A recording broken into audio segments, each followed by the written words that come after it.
了哈。各位弟兄姐妹，大家晚安！非常高兴在今天的晚上，我们一起同心来敬拜赞美我们的上帝。邀请各位将我们的手机转为震动或转为静音，在我们今天一起在享受与神同在的当中，愿神的圣灵来感动我们的心，也好叫我们让我们在神的面前领受神的话语的智慧，也再次来更多的充满在神的怀抱当中，充满的平安喜乐。我们一起同心来祷告。天父上帝，我们向你献上我们的感谢，愿你的灵充满在我们当中，就如同你在我们生命当中为我们命定那美好的计划。主啊，谢谢你，我们再次将我们今天晚上的聚会恭敬的仰望神，愿你的灵充满在我们当中，好叫我们站立在神的面前，我们相信我们的生命要走出生命的旷野，能够成为为神做美好见证的儿女。谢谢主，向你献上感谢的心，祷告，奉主耶稣基督圣名来求，阿们。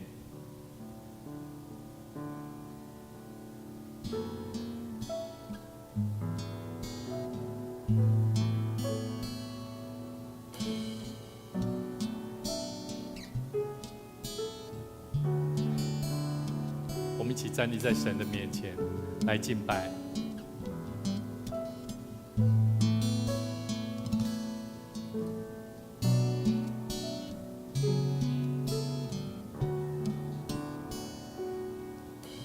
站立在你左前，站立在你心事面前，你双手领我走出旷野，看见你为我所预备。光照在黑暗里，使脸上帕子都挪去，你话语如金炼进我心，荣上加荣因你胜利，我要贴近你心跳的声音，思绪如你，步伐如你，更靠近你，活出像你丰盛的生命。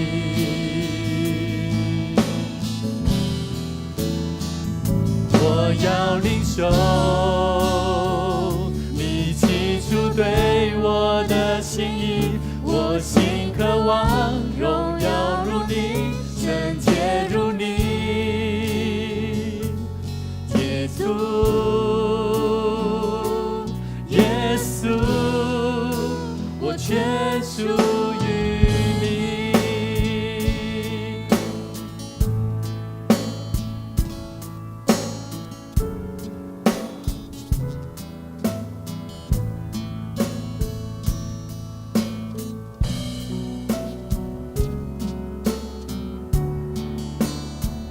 光照在黑暗里，光照在黑暗里，使脸上帕子都挪去，你话语如金炼进我心，荣上加荣因你胜利，我要贴近，我要贴近你心跳的声音，思绪如你，步伐如你，更靠近你，活出像你丰盛的生命。我要领受你起初对我的心意，我要领受你起初对我的心意，我心渴望荣耀如你，圣洁如你，基督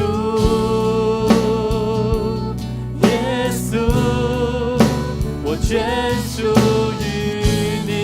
我要贴近你，我要贴近你，我要贴近，贴近你心跳的声音，思绪如你，无法如你，更靠近你。我主想你丰盛的生命，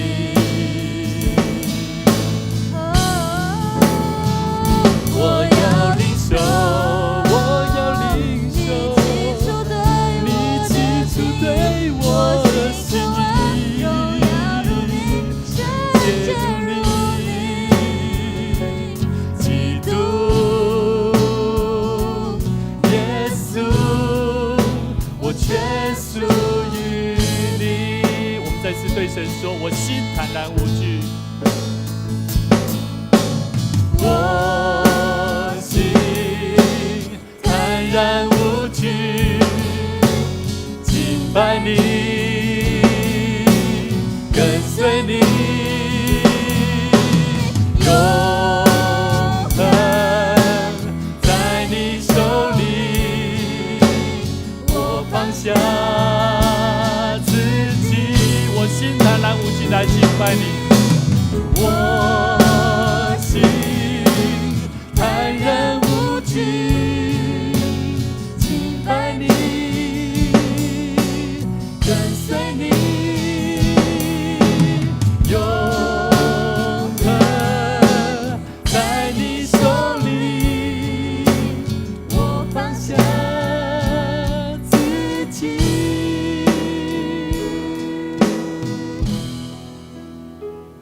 我要贴近，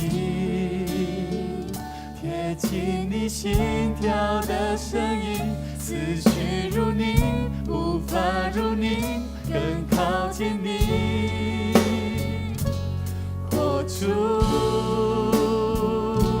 像你丰盛的生命。是的，主让我们在他的面前，我们要一起来领受。我要领受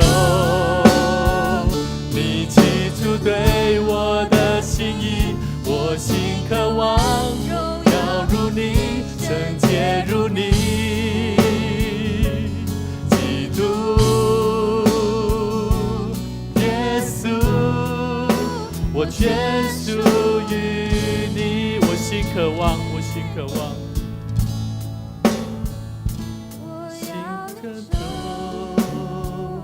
你起初对我的心意，我心渴望荣耀如你，圣洁如你，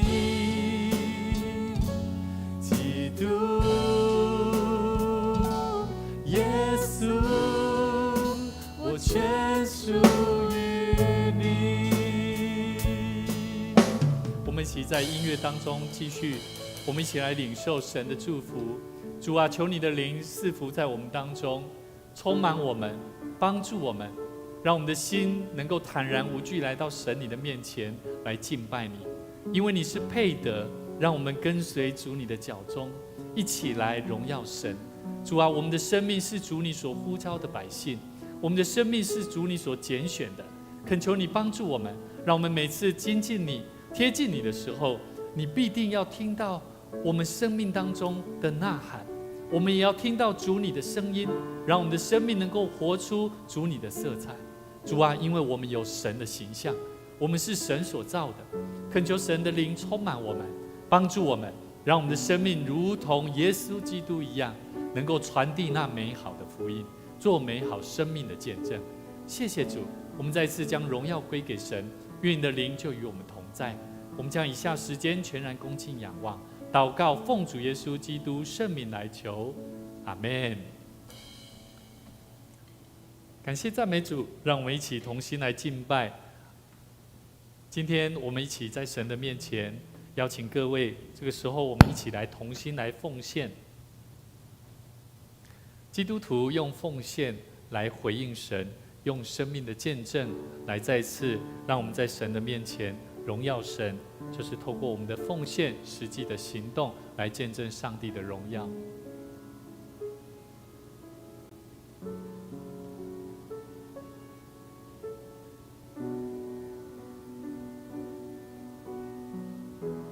子然带我们一起祷告。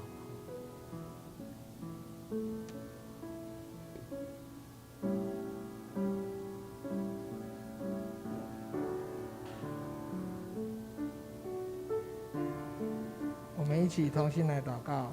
亲爱的天父上帝，感谢你让我们每个礼拜六都可以来到教会你的圣殿来敬拜你，来唱歌歌颂你，来聆听你的话语。我们要将我们一点点的奉献献在你的面前，求主你悦纳我们的奉献。我们也将这些钱能够使用在我们圣工上面，能够荣耀你的名。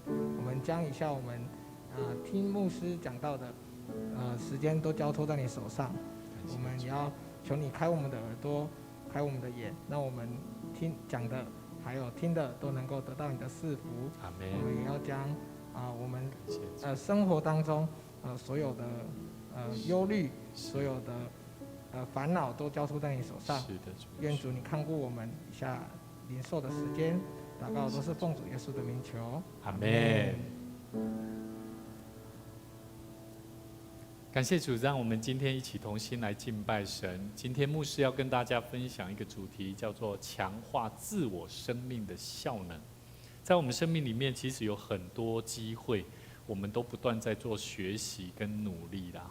但是在学习努力的过程当中，其实我们会发现，我们经历了很多，到底我们生命怎么样能够真正的带出生命的效益？那因为这个效益呢？因为这个效益实际上不是每一个人都同样能够体会到，但是其实自己是最知道的。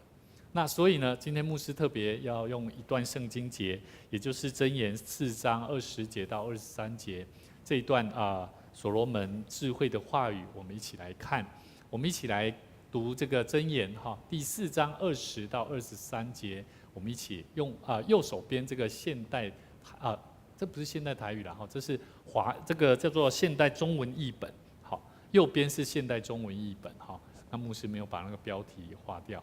那我们一起来念年轻人要留心我的话，听从我的教训，不要让他们溜走，要记住他们，铭刻于心，因为得到他们，就是得着生命，得着健康。所思想要谨慎。所思所想要谨慎，因为生命是由思想定型的。好，那我们再看左边新标点和合本来，我儿要留心听我的言辞，侧耳听我的话语，都不可离你的眼目，要存记在你心中，因为得着他的，就得了生命，又得了医全体的良药。你要保守你心，胜过保守一切，因为一生的果效是由心发出。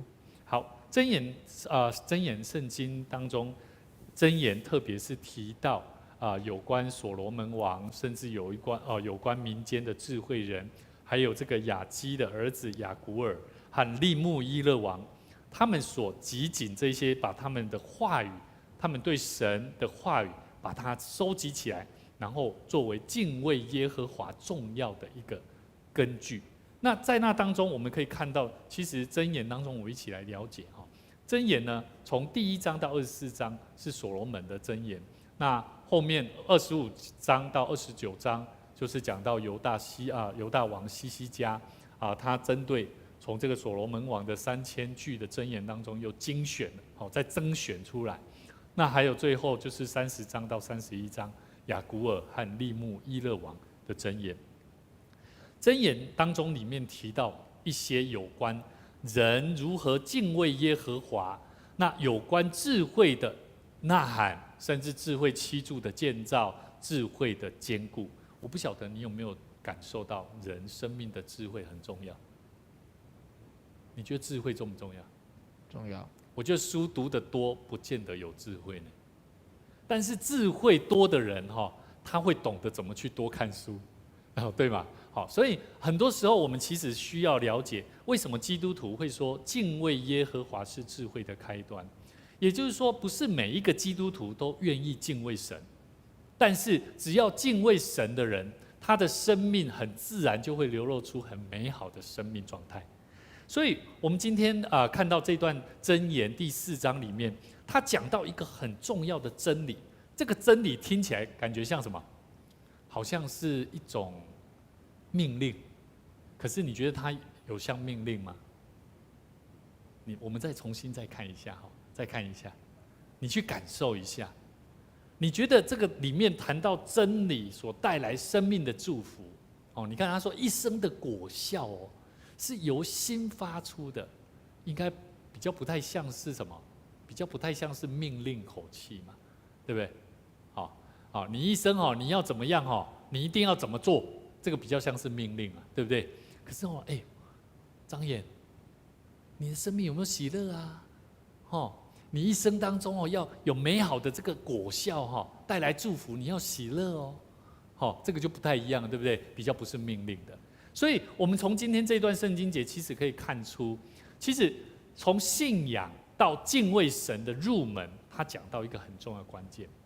日常生活当中，我们可以秉持着公义、公正、公平的原则，但是必须要行在一个正道的真理道路上面，你的生命自然会带出一个美好的未来，而且蒙神的喜悦。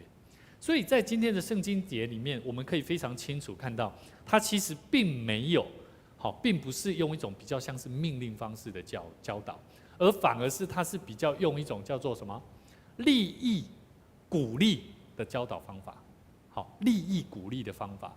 所以我们要记得圣经里面很多人都不太喜欢看旧约，可是实际上旧约里面有非常清楚告诉我们怎么做。可是大部分基督徒看完都会比较像是看到好像命令一样，这个不好看，看不懂，要么就是我真的做得到吗？不要好了，这个我有点困难。因为我们把它当作就像是一个命令在看。可是实际上我们可以知道，这一段圣经节告诉我们，顺服上帝的生命有一个非常重要的，它是用鼓励的。它怎么鼓励？叫做利益啊，对吗？一生的果效，你一生有什么果效啊？你希望期待有什么果效？他就告诉你，一生的果效就是必须要从你的心里面怎么样发出的。我们再一次看一下圣经节哈，跳不回去了。好，我们看一下现代中文译本说什么？所思所想要怎么样？你只要谨慎，生命就会在你的思想怎么样定型了。注意哦，因为生命是由思想所定型的，也就是说，你的思想，你觉得你自己糟糕，那你就糟糕了，这样懂吗？你思想觉得你会有所成就，靠主得胜，甚至我念的书这个科目，就算我现在好像成绩不好，可是我就尽心尽力的去把它完成。今天很可惜，我们的国中生没有来这牧师很想要鼓励他们，不要放弃。所以人的思想很多时候决定了你的生命，但是有些人不认为，他觉得说就现在环境让我变成这样，所以我的思想很容易认为我就是无路用，没路用啊。所以我们的生命，你觉得你的生命是有益处的吗？有吗？有啊！感谢赞美主，今天我们张岩来到我们当中，第一次就帮我们弹贝斯，牧师好开心哦。我们终于有一个很好的、很棒的一个贝斯手，来传承，甚至大家一起来服侍神。我觉得让我们享受在很好的敬拜里面。所以，其实今天的圣经节，它其实讲到的，并不是一个命令，它讲到的虽然感觉很像是神的命令，可是他用一种利益鼓励的教导方式来帮助我们。因为命令会让人感觉到是消极的，你一定要这样做，不然你会怎样？好像威胁，对不对？所以呢，很多时候我们要记得神的话语，我们一起说，神的话语是教导我们生命成长的，是教导我们生命成长的。所以其实它是有鼓励作用的。虽然我们面对很多生活当中有很多困难，甚至环境需要改变，是透过我们，可是我们只要有一颗爱主的心，即便这个好像有点困难的工作，但是只要你愿意，神会透过我们心里面思想所改变的，我们自然就会带给环境带来影响力。所以这个很重要。来，我们看一下你们觉得如果这个随手关灯变成说用完这个空间一定要关灯，跟响应环保、随手关灯，哪一个比较好？应该是后面这一个比较好嘛，对不对？好，那如果说此空间禁止吸烟，跟现在温馨提醒您禁止吸烟，他还写了长得好看也不行哦。好，那不一样。就算那个很喜欢抽烟的人，他看到这个也觉得好可爱，好，也觉得心情也会很舒服。所以其实牧师非常鼓励各位跟你旁边的人说，你的生命要祝福人，你的生命要祝福人，生命要祝福人。我们的生命都是可以祝福别人的。所以在我们的生命里面，我们怎么样用一个正面的方法，去彼此互相鼓励，甚至教导，让我们的生命不再是怎么样，看自己无路用，或者是看别人很糟糕，看这个人没有什么能力，不是这种角度。我们一起来看一段圣经节，圣经节马太福音第7章1到3节说：不要评断人，上帝就不审断你们。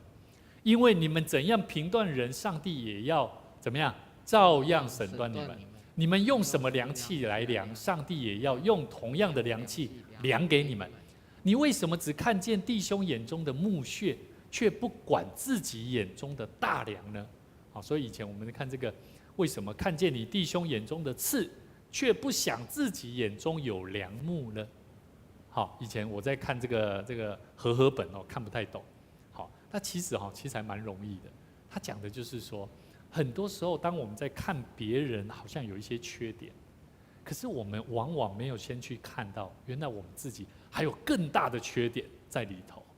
所以，其实，在我们生命里面，当我们要了解，在我们生命如何强化自我生命的效能，你必须要先能够看清楚你的生命有什么状态是问题，但是这个问题不成为你的问题，因为你即将要怎么样？跟你旁边的人说，你要去解决它。你要去解决它。那怎么解决？这个是我们今天要学习的功课。我们刚刚有讲到，我们刚刚说这个我们今天圣经的经文的重点，讲到一个很重要的智慧，这个叫做保守你的心啊。生命是由思想定型的，这是什么意思？因为这个东西就决定了一个叫做提高、强化生命的效能。所以我从以前牧师常常跟大家分享，以前牧师从高中高3开始学吉他，大学我自己是自学去学贝斯，然后学唱歌，然后学很多东西。当时候的我是为了要怎么样表现我自己，证明我自己还不错。可是当我回想起来，我发现原来这里上帝已经预定好了。因为我记得在高中我要大学联考的时候，教会有一次刚好好像是过年的时候啊，我们教会就用抽红包经节。那我抽到了一段圣经节，就是今天我们所看的箴言第4章23节，你要保守你的心，胜过保守一切。一生的果效是由心发出的。所以那一句话就一直烙印在我的心里面。然后我就想到今天的经文，他前面所讲，我儿啊，你要记得哦，这句话对你很重要哦。所以我就一直把它记在我心里。所以每次当我开始想要表现我自己的时候，我的心里面就说，主啊，求你怜悯我，再次帮助我，让我所学的能够成为未来在你的福音的禾场上作为神你的工人。所以现在我就发现，我有这些乐器，有这些能力，我可以去帮助很多教会需要的人。所以跟你旁边的人说，你可以去祝福很多人。你可以去祝福很多人。可是这个东西要从哪里？从你们心中，打从心里面要开始去想，我真的可以吗？好，这个是很重要的，因为这个就决定了是否能够提高、强化你生命的效能的关键。好，所以呢，这个有一个很重要的加拿大心理学家叫亚伯特·班杜拉，他在1977年他提出自我效能是什么？自我效能的意思叫做一个人能否运用自身的能力，相信自己可以做到某些事情而达到目标的程度。好，所以我牧师要问你们你们有什么自身已经拥有的能力，可以帮助你做到达标的？你要常常去想这个问题。包含我们现在在念书，对不对？我们的专业是什么？那么我们就要去设定目标。好，张岩，你们现在1年级对不对？从现在开始，你就要开始预备咯。你要开始设定目标，大一就要开始预备咯。牧师，我在大学的时候，我大一的时候我就在想，以后我要怎么样？我念电机系，我大2的时候，一般大概大3才会去找教授，研究所的教授。那时候我在大2，我就说，人家大3不要，我要大2就去找教授。我就大2我就去找教授，跟他说，教授，请问一下，我可不可以大2就来跟你学习，然后做实验？那未来我也希望能够继续留在逢甲，继续念书。我在大3的时候，我再去问我的学长，他说：“我学长，我以后拼研究所应该没问题，可以吗？”他说：“没问题啦，你大2都来了，你知道吗？从大2我就已经预备好。可是到大4的时候，神又再次重新改变了我，因为我知道我的能力，我的热情，并不是在于我所学的电机产业。我的热情，我觉得我要一直在这边填补那个什么那个电路讯号，我觉得这个东西不是我要的，我要的是我想要跟生命有关联的，所以我就开始跟神祷告。到大4的时候，我的研究所教授跟我讲说：“委员啊，你都付上那么多时间了，你为什么要放弃？”我说：“我没有放弃，我只是希望我在大学我学到了很多。”我学到了什么叫做研究的态度，所以我们在很多时候，我们必须要去运用我们自身的能力，去了解到我有没有达到一个目标。这个目标你达成了，其实你不会觉得你是空空的走过。所以我们要了解这个心理学家他提到，他说一个自我效能可以透过哪几个方式来提高了哈？第一个，从亲身的经历成功的经验，你有没有那种成功的经验？有没有？就好像牧师现在去回想哦，对，我现在回想那一些成功的经验，我就知道怎么样去帮助别人，对不对？你成功骑脚踏车、骑机车，安全的度过哪里？你都会去跟人家分享。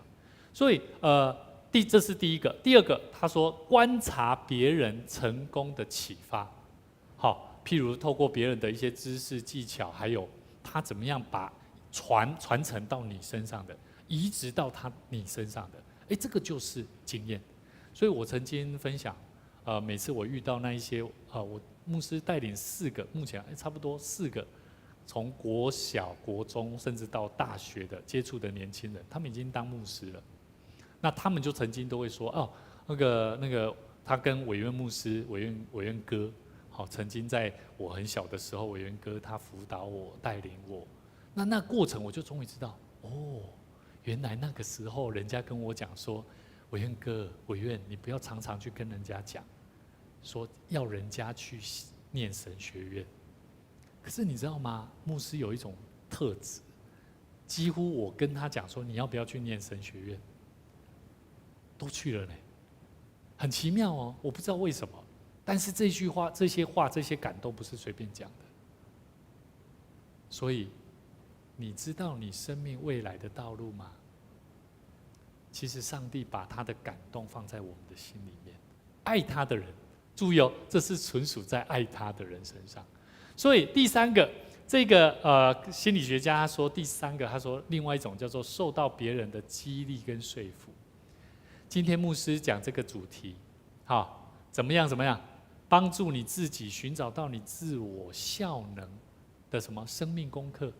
你有没有动机？开始就是不一样了。会，每一个人生命当中，在教会，在我们接受神的话语当中，我们都要去想，上帝要怎么样激励我的生命来为主做美好的工作。最后一个，这个心理学家他说，保持自我身心的健康。所以心理上的意志力，生理上的持续力，自然就会帮助你生命不断的提高你的自我效能。所以跟你旁边的人说，你的自我效能要好好加强。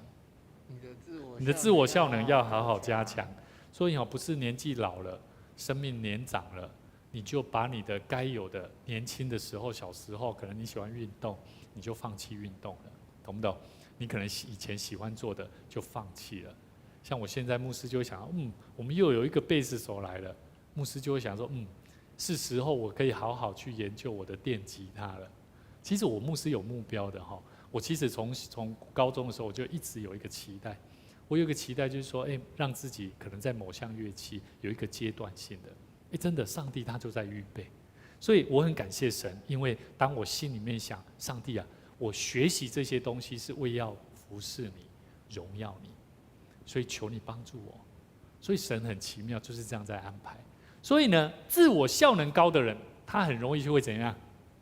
因为他有目标，他知道他想要怎么样去提高他所做的工作效率。所以呢，完成任务、达成目标的机会会不会高？会啦。自我效能高的人，那自我效能低的人呢？他任务完成率就比较低，甚至他容易放弃自己。所以你觉得你自己是属于自我效能高的举手。好，没有，我不要举手，你自己好好想。好，让你自己好好想了。我觉得我们要好好去提升我们的自我效能。好，一个所谓的精英分子，他大多是有高度的自我效能，但是牧师要提醒各位我现在所讲的都是属于在世上的认知。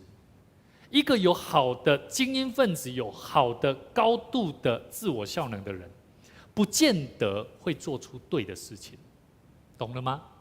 好，我现在讲的都只是世上人的生命当中所做的自我效能。但是呢，我们必须要做的是什么？我们必须要定义出什么是好的解决问题的方法。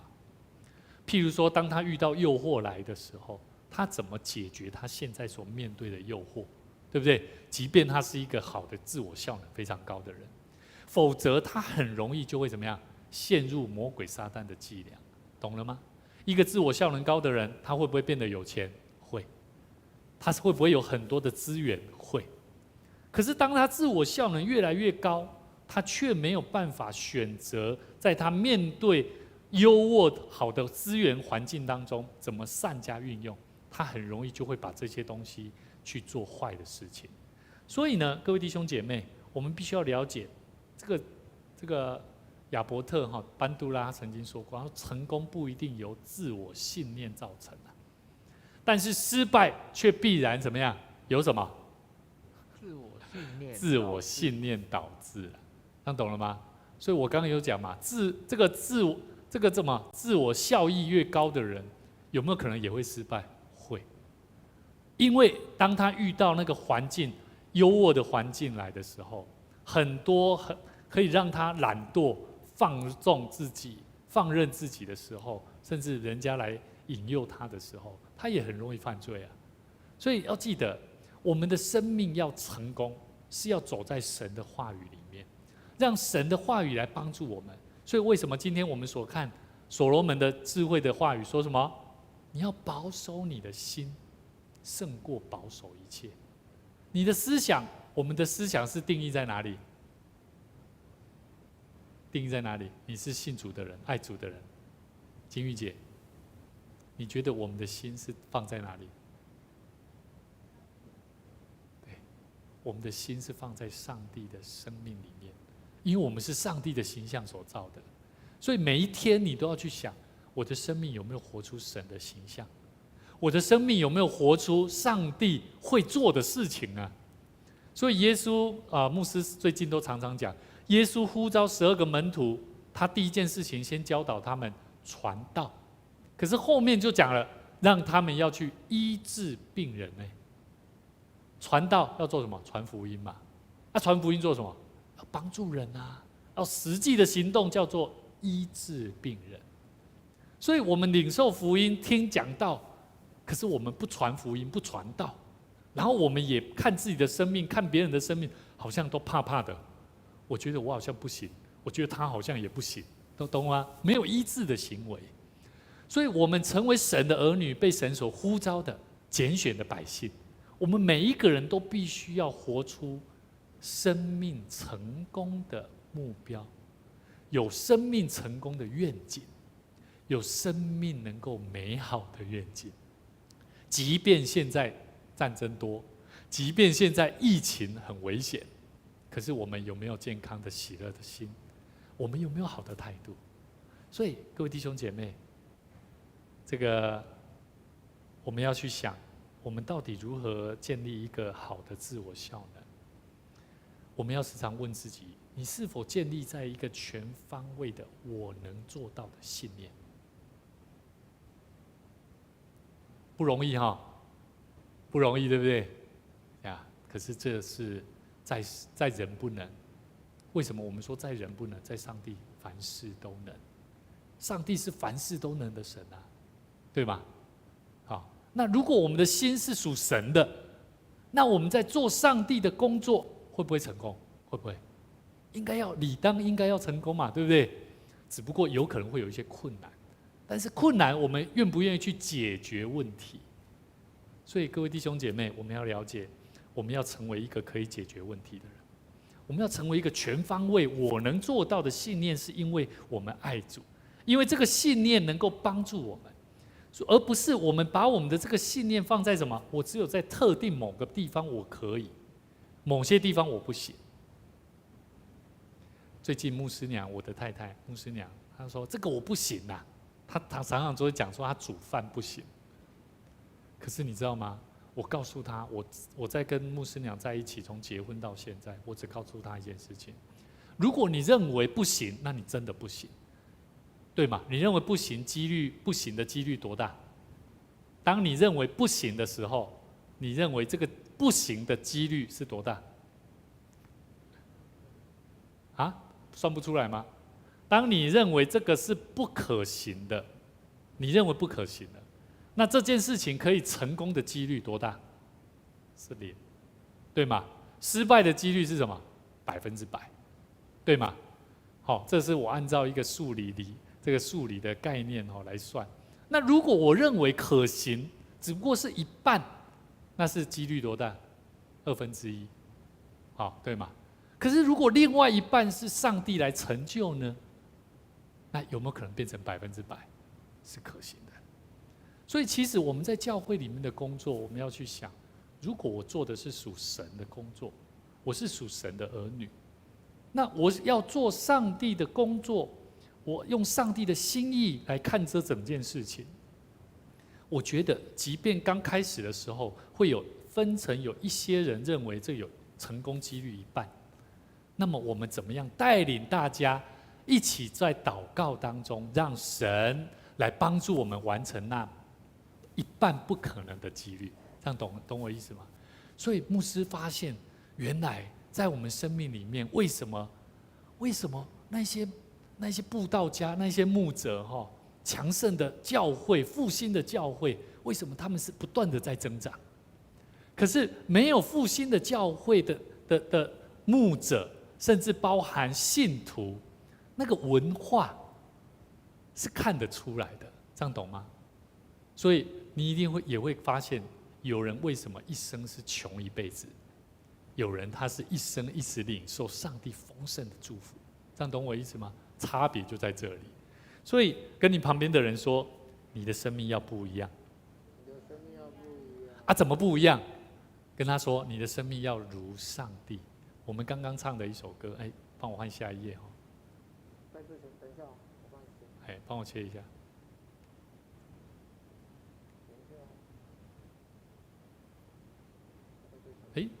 在最前面好，那牧师没有放进去好，我们今天刚刚一开始，我们唱了一首新歌，它里面话语很美我觉得我非常喜欢。他说：“站立在你面前，站立在你信实面前。”什么是你信实面前？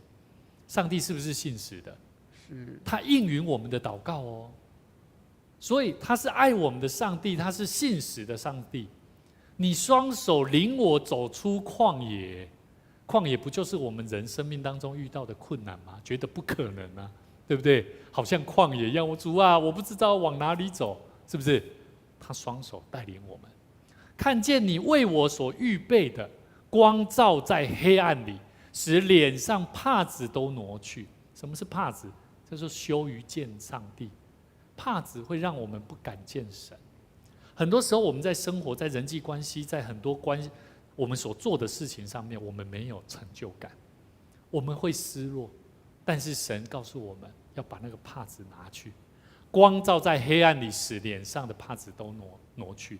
你话语如镜子，让我们看清楚，哇，我就是这样的人，炼净我心，荣上加荣，因你圣灵。注意，什么叫荣上加荣？就是让神的荣耀不断的加添，是圣灵的工作。所以我们要求圣灵帮助我们。副歌说：我要贴近你心跳的声音，思绪如你，步伐就如同你一样，更靠近你，活出像你丰盛的生命。我要领受你起初对我的心意。哇，我心渴望荣耀如你，圣洁如你，基督耶稣，我全部属于你。哇，非常美。好，所以我非常喜欢这首歌。虽然他一开始唱你会觉得不太好，不容易啦。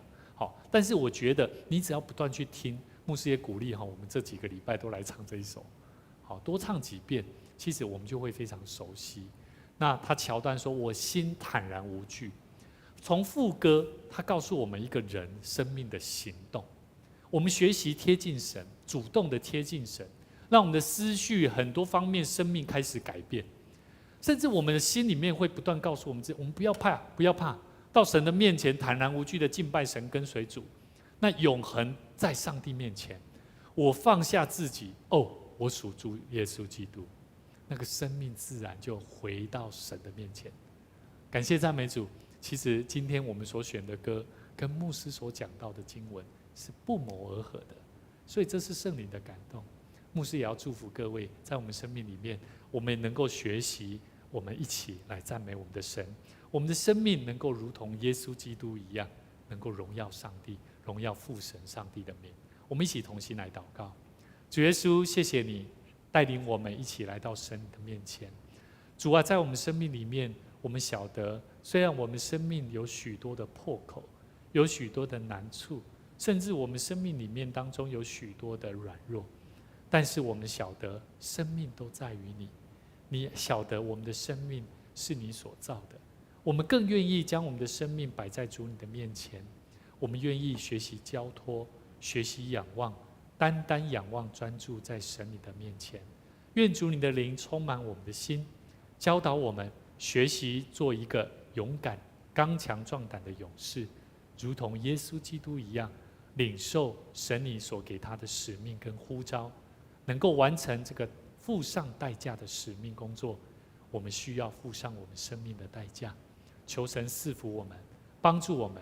虽然环境险恶，但我们的生命能够靠主得刚强。求主你也赐福我们，在前面的道路一起来为主做福音的见证人，荣耀神，复兴你的教会。感谢赞美主，祷告奉主耶稣基督圣名来求，阿们。感谢主，让我们在每周六的晚上6点半，我们能够同一时间一起来赞美我们上帝。愿主赐福大家平安。